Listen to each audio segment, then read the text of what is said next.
আমেরিকাতে আসার পরে আমার নতুন নতুন এক্সপিরিয়েন্স হচ্ছে, কখনো ভালো এক্সপিরিয়েন্স, কখনো খারাপ এক্সপিরিয়েন্স, সবটাই আপনাদের সাথে শেয়ার করব। এটা ছিল কিছুদিন আগের ভিডিও। কিছুদিন আগে আমি মুভি দেখতে গিয়েছিলাম সিনেমা হলে, এই প্রথমবারই যাওয়া, তাই ভাবলাম সুন্দর একটা ড্রেস পরে নেই। এই ড্রেসটা আগে কখনো পরা হয়নি, সেদিনই প্রথম পরেছিলাম। আমার আন্টি আমাকে গিফট করেছিল। কেন জানি না, আমি নতুন কোনো জুতা বা ড্রেস পরলেই ওই দিন ওয়েদার একদমই খারাপ থাকে।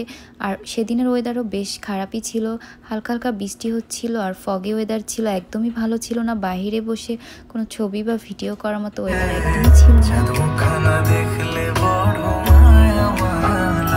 আপনারা হয়তো অলরেডি গেস করে ফেলেছেন আমি কোথায় কোন সিনেমা দেখতে গিয়েছি, কারণ অলরেডি আপনারা বুঝে ফেলেছেন সাকিব খানের তাণ্ডব মুভি দেখতেই যাব আজকে। অলরেডি আমরা বের হয়ে গিয়েছি, আমাদের বাসা থেকে তেমন একটা দূরে ছিল না, তো পার্কিং করার পরে সিনেমা হলের দিকে আমরা হেঁটে হেঁটেই চলে এসেছি। আর দেখেন কতটা মেঘাচ্ছন্ন দিন ছিল ওই দিন। তো সিনেমা হলে ঢুকে না আমার এনভায়রনমেন্টটা খুবই ভালো লেগেছে, কারণ আসলে বাংলাদেশের সিনেমা হল আর আমেরিকাতে এটা একদমই ডিফারেন্ট ছিল। যদিও চারপাশে সব বাঙালিরাই ছিল, আর বাঙালিরাই তো থাকবে তাই না, আমাদের সুপারস্টার সাকিব খানের মুভি বলে কথা। আমার আগে কখনো এরকম সিনেমা হলে এসে মুভি দেখা হয়নি, আমেরিকাতে এই ফার্স্ট টাইম। আর মুভি দেখবো, পপকর্ন খাবো না, এটা কি করে হয়? শুরু হওয়ার 15-20 মিনিট আগেই হচ্ছে আমরা চলে গিয়েছিলাম, খুবই কাছে ছিল তাই আগেই চলে গিয়েছিলাম। তো কিছুক্ষণ আমরা হচ্ছে পিকচার তুলেছি, ভিডিও করেছি, আর টিকিট তো আগে থেকে অনলাইনে কাটা ছিল। তারপরে হচ্ছে আমরা সবাই হলের ভিতরে ঢুকেছি। হলের ভিতরে ঢুকে প্রথমে একটু মনে হয়েছিল হয়তো বেশি তেমন একটা ভিড় হবে না, বাট পরে হল একদমই হাউসফুল হয়ে গিয়েছিল। এটা আমার প্রথমেই বলা উচিত ছিল, সেটা একদমই বলতে ভুলে গিয়েছিলাম। আপনারা অনেকেই জানতে চাবেন যে আপু টিকিটের প্রাইস কত ছিল। টিকিটের প্রাইস মাত্র হচ্ছে $16 করে ছিল। তো আমরা 3 জন ছিলাম, তাই ভাবলাম আমরা অনলাইনে আগে থেকে বুকিং দিয়ে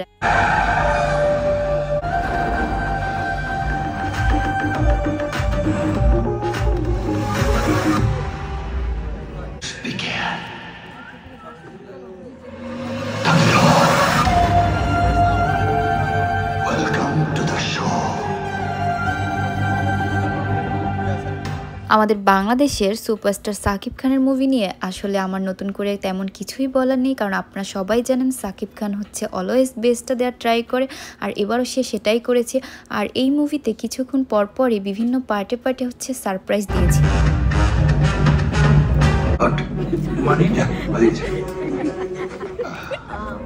আমার মনে হয় আইজিপি সাহেব প্লিজ আপনি এখানে আসুন। আরে বসুন তো মিয়া, এত কথা বলেন কেন? একজন আইজিপি। আমি তোমার মনের ভীষণ কাছে, তোমাকে ভালোবেসে যেতে চাই, তোমাকে আরো পাশে পেতে চাই। তোর বাগানে কে দিল পিহিবিতের বেড়া।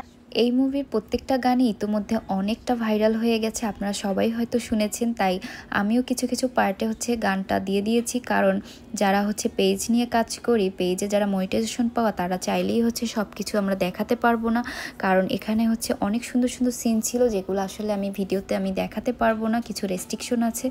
তো মাঝখান থেকে আমাদের প্ল্যানটা একদমই হঠাৎ ছিল যে মুভি দেখতে যাব, তাও আবার কোনটা, সাকিব খানের নতুন রিলিজ পাওয়া আমেরিকাতে তাণ্ডব।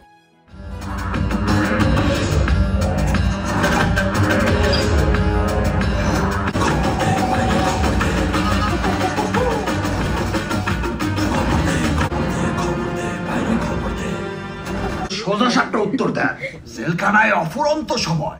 আমার একটা ইম্পর্টেন্ট কল আসে, আমি মুভির মাঝখান থেকে একটু বের হয়ে গিয়েছিলাম, মানে শো থেকে একটু বাইরে চলে গিয়েছিলাম কলটা রিসিভ করার জন্য। তো তারপরে ভাবলাম যে একটু আশপাশটাও ভিডিও করে আপনাদের সাথেও শেয়ার করি যে আমেরিকার সিনেমা হলটা আসলে কীরকম হতে পারে। আমার নতুন অভিজ্ঞতা হয়েছে, তাই আপনাদের সাথে শেয়ার করেছি। কেমন লেগেছে অবশ্যই কমেন্টস করে জানাবেন। আর মুভিটা ছিল বেস্ট বেস্ট বেস্ট, যেটা কিনা আপনাদের সবারই দেখা উচিত। ভিড়ে মিশে তো পালিয়ে গেল,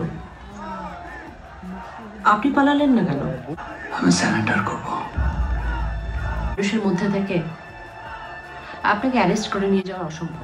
বাংলাদেশে যখন আমি সিনেমা হলে গিয়ে সাকিব খানের প্রিয়তমা মুভিটা দেখেছিলাম, তখন থেকেই আমার খুব ভালো লেগেছিল। আসলে সাকিব খানের মুভি ওরকম সিনেমা হলে গিয়ে দেখা হতো না আমার কখনোই, বাট এইবার কেন জানি না মনে হয়েছে তার প্রত্যেকটা মুভি আসলে দেখা উচিত। মাঝখানে আরও 2টা মুভি গিয়েছে, ওই 2টা আমার দেখা হয়নি, বাট প্রিয়তমা এবং তাণ্ডব দুটোই ছিল বেস্ট অ্যান্ড বেস্ট, অনেক সুন্দর ছিল। এই মুভির প্রত্যেকটা কাহিনী বলেন, প্রত্যেকটা পার্ট বলেন, সবাইকে আসলে চমকে দেওয়ার মতো ছিল। মুভির লাস্টে হচ্ছে সিয়াম আহমেদ এবং আরফান নিশো ছিল, যেটা ছিল সবারই অজানা, কারণ আমরা কেউই আসলে জানতাম না যে তারা দুজনও থাকবে। বললাম না, অনেক সুন্দর একটা মুভি করেছে সবাইকে নিয়ে। আর আমাদের প্রিয় জয় হাসান তো ছিলই। জানেন দুঃখের বিষয় কি, আমি না সব পার্টগুলো আসলে দেখাতে পারছি না আপনাদেরকে। ওই যে বললাম কিছু প্রবলেমের কারণে, যারা পেজ নিয়ে কাজ করেন তারাই হয়তো আমার এই প্রবলেমটা বুঝে থাকবেন। যাই হোক, ব্যাপার না, আপনারা সবাই হচ্ছে সিনেমা হলে গিয়ে ফ্যামিলি এবং ফ্রেন্ডসদের নিয়ে দেখবেন। সে এরকম দেখার মতোই একটা মুভি করেছে, যেটা আপনারা সবাইকে নিয়ে দেখতে পারবেন, উপভোগ করতে পারবেন। আমার তো ওই দিনটা অনেক ভালো কেটেছে।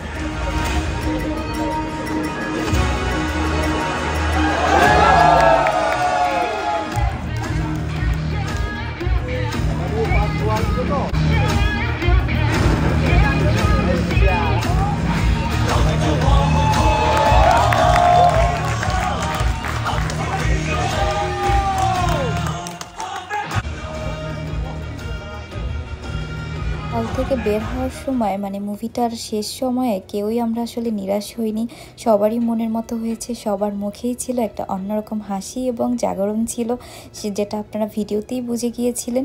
তো আজকের মুভিটা তো আমার এক্সপিরিয়েন্স খুবই ভালো ছিল। তারপরে হচ্ছে সিনেমা হল থেকে বের হয়ে আমরা কই গিয়েছিলাম, কোথায় কোথায় ঘুরতে গিয়েছি, সেটা দেখতে হলে আমার নেক্সট ভিডিওতে অবশ্যই চোখ রাখতে হবে। যদিও আমি অনেক লেটলি আপলোড করি, তারপরও আমি কিন্তু আপনাদের সাথে শেয়ার করি। তো এখন ডেস্টিনেশনটা কোথায় সেটা দেখতে হলে অবশ্যই পরের ভিডিওতে আপনাদের সবাইকে থাকতে হবে। তো ভালো থাকবেন সবাই, আজ এ পর্যন্তই, আল্লাহ হাফিজ।